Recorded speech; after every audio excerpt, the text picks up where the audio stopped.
కొత్త వైన్ షాపులకు టెండర్ల ప్రక్రియ జరుగుతున్న వేళ ఎమ్మెల్యే కోమటిరెడ్డి రాజగోపాల్ రెడ్డి మునుగోడులో కొత్త రూల్స్ పెట్టారు. తాను గెలవగానే నియోజకవర్గంలో బెల్ట్ షాపులు లేకుండా చేశానని, కొత్తగా లిక్కర్ షాపులు తీసుకునేవారు పలు సూచనలు పాటించాలన్నారు. ఊరి బయట మాత్రమే మద్యం దుకాణాలు పెట్టుకోవాలని, సిట్టింగ్ లేకుండా చూసుకోవాలన్నారు. బెల్ట్ షాపులకు మద్యం విక్రయించొద్దని, వైన్స్ యజమానులు సిండికేట్గా మారొద్దన్నారు.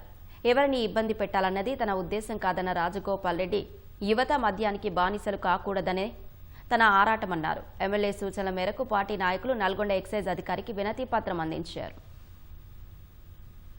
టెండర్ లేదలుచుకుంటే వైన్ షాపుల పక్కన పర్మిట్ రూమ్ అని ఉంటుంది. అది మా డే టైంలో తాగుతుర్రు. అక్కడికి వచ్చి అక్కడ అందరు చుట్టుపక్కల ప్రాంతంలో అందరికి ప్రాబ్లమ్స్ అవుతున్నాయి. అక్కడ పర్మిట్ రూమ్ అనేది ఉండదు. మా మున్గోడులో మేము నడవలేమని చెప్పినాం.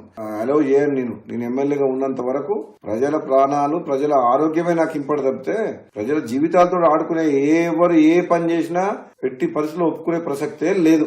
వైన్ షాప్ లొకేషన్స్ కూడా తప్పున్నాయి. టౌన్ లో, సెంటర్ లో, పబ్లిక్ ప్లేసెస్ లో పెట్టిండ్రు. అది ఊరు బయట పెట్టాలి వైన్ షాప్. అసలు తప్పకుండా ఈ మున్గోడుతో పాటు తెలంగాణ రాష్ట్రంలో ఈ ఎక్సైజ్ పాలసీని సమీక్షించి ఈ ప్రజల ఆరోగ్యం ఖరాబ్ చేసేది కాదు, ప్రజల ఆరోగ్యం మెరుగుపరిచే విధంగా మనం ఏ విధంగా ప్రభుత్వం పనిచేయాలనో ఆలోచన చేయాలని చెప్పి కూడా ప్రభుత్వం దృష్టికి తీసుకుపోతాను నేను తప్పకుండా.